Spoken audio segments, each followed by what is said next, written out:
In the near future, overpopulation and climate change have brought global destruction to Earth. An organization known as the Uniting Ranger Corps is formed in order to organize an evacuation of the planet, and humanity gets to settle in a space colony called Nova Prime. Seeing as humans are now vulnerable, a race of aliens called Skrull sends a bunch of Ursas to invade.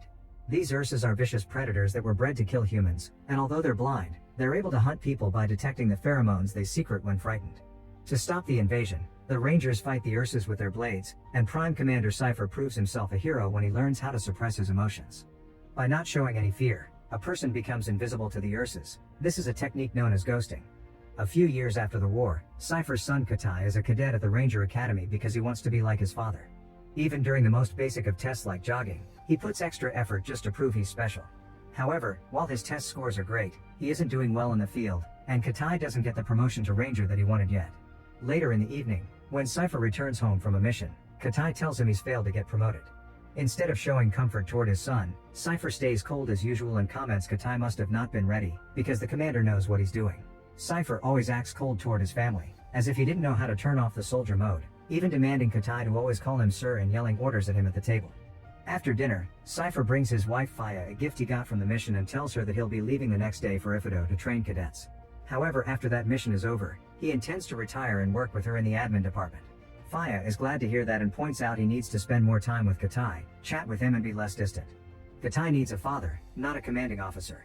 She thinks Katai has lots of insecurities because he blames himself for the death of his sister Senshi and tries to connect with her by reading her favorite book, Moby Dick. With this in mind, Cypher approaches Katai and tells him he'll come to Ifido with him. Sometime later, the crew gets ready to leave, and Katai notices a ranger with an amputated leg approaching his father to express his gratitude for saving him during the war with the Ursas.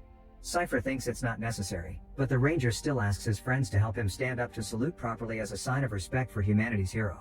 Once the trip begins, Katai tries to connect with his father and tells him he's reading Moby Dick, but Cypher isn't much of a talker and keeps his answers short and cold. Then he tells Katai that he should sleep for the rest of the journey. Katai pretends to obey, but once Cypher is asleep, he leaves his seat to explore the ship. He finds a mysterious area with warning signs, but he enters anyway, and the guarding rangers immediately scold him for it. However, when they realize he's Cypher's son, they allow him to come in and see their cargo. It turns out they're transporting an Ursa, which will be used to teach the cadets how to ghost. The ranger dares Katai to touch the Ursa's shell and test his emotional control, but when Katai begins walking closer, he begins having flashbacks of the night his sister died. An Ursa had attacked their home, and Senshi put Katai inside a glass containment to keep the monster from smelling him. Right when Katai is about to touch the shell, the Ursa smells his fear and roars at him, startling him into stepping back. Meanwhile, Cypher wakes up and senses some strange vibrations, so he uses his ring against the ship wall to confirm there's danger coming. He rushes to tell the rangers to be on full alert, and orders Katai to put on his life suit and strap himself to his seat. Then Cypher goes to the cockpit and informs the pilots that they're heading toward an asteroid storm. Before they can correct their course, the ship begins shaking as it gets hit by the asteroids, making it lose an engine. Cypher orders the pilots to enter the nearest wormhole, that way they can travel to a different anchorage. The ship crosses the wormhole safely and appears near Earth, which the law says nobody should return to because of its dangers. Cypher wants to head somewhere else, but the pilots explain the ship has taken too much damage, meaning they must land as soon as possible. As the ship gets closer to Earth's atmosphere, it begins shaking again and Katai panics, so Cypher guides him to take deep breaths to calm him down. At that moment, the ship begins breaking apart, and Cypher is blown away by the wind as Katai falls unconscious. A moment later, Katai wakes up and discovers the ship has crashed. He leaves his seat to look for the others, but all the rangers he finds are dead. Luckily, he finds Cypher and confirms he's still alive, so Katai sits by his side and waits for him to wake up. When Cypher gains consciousness, Katai explains to him that the ship's tail is gone, meaning the Ursa is gone as well.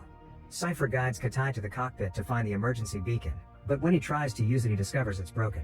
Afterwards, Katai puts Cypher on a stretcher and takes him to the ship's main computer, where Cypher checks the inventory and confirms there's another beacon in the ship's tail. Since both his legs are hurt, Cypher gives Katai the mission to find the tail, which the scanner says it's about 100 kilometers away. Then Cypher gives Katai his blade plus 6 vials of air filtration inhalers that will help him breathe in Earth's hostile environment. He also informs him that the life suit and the backpack have cameras, so Cypher will see everything Katai sees. The boy needs to be really careful because everything on Earth has evolved to kill humans, which makes Katai remember how he had to watch his sister being killed by an Ursa. Katai asks Cypher about the Ursa that they were carrying, and Cypher thinks it must have died in the crash, but it's safer to assume it's still out there. After taking one of the inhalers, Katai leaves the ship and gets very nervous because he can see all the bodies around. To calm him down, Cypher makes him take the knee and reminds him to concentrate on the moment to overcome his fears. Then Katai begins his journey, which allows him to meet lots of animals he's never seen in his life. When he's climbing a cliff, he's startled by a spider on his hand, and when he reaches the top, he sees birds flying through the sky and cattle grazing on the plains. It's a stunning view, especially for someone that always lived in space. At that moment, Cypher releases a bunch of probes to find the Ursa, and he reminds Katai that the temperature heavily drops at night. To survive, he must find one of the many hot spots before it gets dark. Then Cypher scans his own injuries and confirms his leg bones are broken, making him consider taking some medicine to fight the pain. However, the label warns him that the shot could make him drowsy and impair his vision, and this makes Cypher think of the time his daughter called him during the war.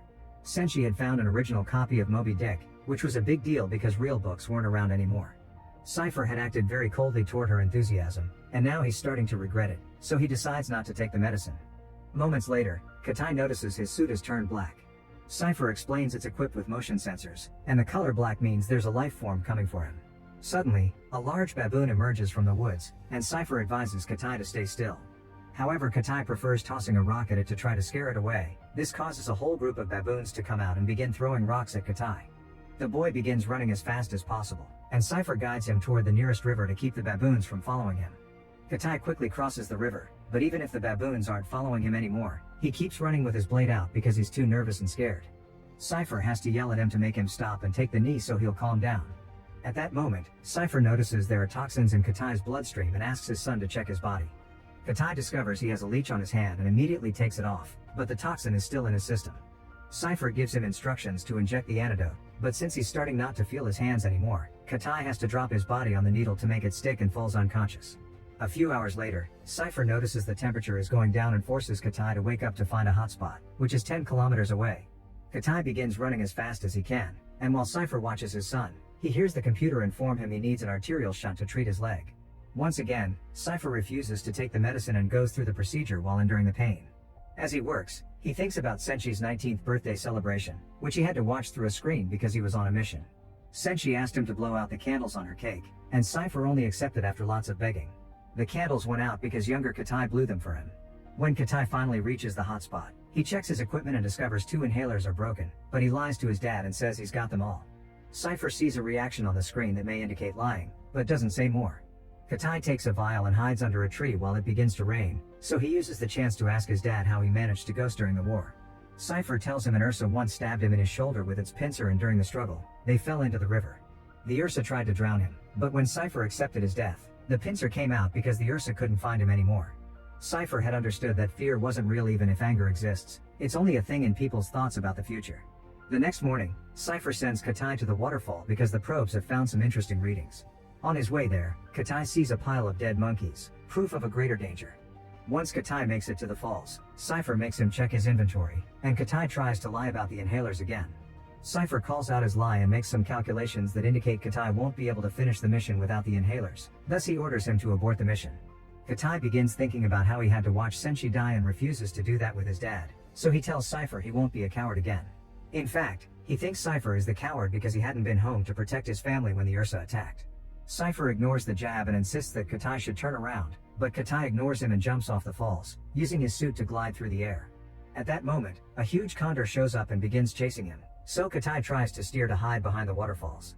However, the condor is fast and as soon as Katai comes out, the bird attacks him. Katai falls unconscious and Cypher loses all communication with him. Moments later, Cypher wakes up in the condor's nest with its chicks. He tries to leave quietly, but suddenly several lions show up, trying to get inside to eat. The condor attacks the pride, but many of them dodge it and keep on trying to enter. Katai manages to throw a lion out, and the condor grabs another, but when a third lion comes in, Katai has no choice but to use his blade. He doesn't want to fight, so instead he cuts a hole in the ground to make the lion fall. Once all the lions are gone, Katai leaves the nest, and he's devastated to see the condor mourning the death of all its chicks. Afterwards, Katai tries to contact his dad, only to discover his communicator is broken. Back in the ship, Cypher gets images from his drone showing the bodies of the rangers hanging on a tree, which means the Ursa is out and about. Cypher decides to record a message for his wife, simply saying he's lost their son. Meanwhile, Katai keeps traveling through the forest and hides inside a cave to avoid the night cold. Inside he finds drawings left by the caveman and many dangerous serpents that he avoids just in time. He makes some calculations about the distance he has left in his inventory. The chances aren't good, but he needs to try anyway. The next morning, Katai leaves the cave and notices the condor is following him. Thinking it wants to attack, Katai begins running away and soon he needs to use his last inhaler. Afterwards, Katai builds a small raft to sail down the river. When he takes a nap to rest, he dreams of Senshi appearing next to him, and he tries telling her that on the day of her death, he almost left the containment to help her. Senshi doesn't believe him but she doesn't mind, because she thinks he did the right thing by saving himself. She also thinks Cypher is mad at himself for what happened. Then Katai tries to recite Moby Dick to prove he's been reading it, but Senshi yells at him to wake up. Katai opens his eyes and discovers the raft has reached land. The temperature's starting to drop so Katai rushes to find a hot spot, but he isn't fast enough and falls unconscious on the ground as the plants surrounding him freeze.